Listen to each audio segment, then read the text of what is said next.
गुरुदेव सेवा मंडळाचं काम त्या घरातल्या उंबऱ्यापर्यंत नसलं पाहिजे. गुरुदेव सेवा मंडळाचं काम त्या चुलीपर्यंत पोहोचलं पाहिजे.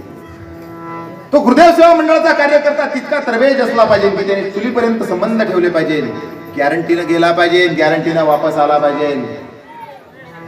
शेर अली बापू सारखा माणूस गुरुदेव सेवा मंडळाच्या प्रचारकाला घरात बोलवतात, चुलीपर्यंत नेतात. गुरुदेव सेवा मंडळाच्या सेवकाची त्या प्रचारकाची तेवढी जबाबदारी आहे.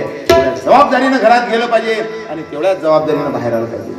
हे जेव्हा आम्ही जगाला देऊ तेव्हा राष्ट्रसंत पोचवायला वेळ नाही लागणार. हो, काही वेळ नाही लागणार, पोचवता आलं पाहिजे. आम्ही काय बोलतो लोकांना समजलं पाहिजे, हे सगळ्यात महत्वाचं आहे. आम्हालाच नाही समजून राहिलं आम्ही काय बोलून राहिलो, लोकांना काय समजलं.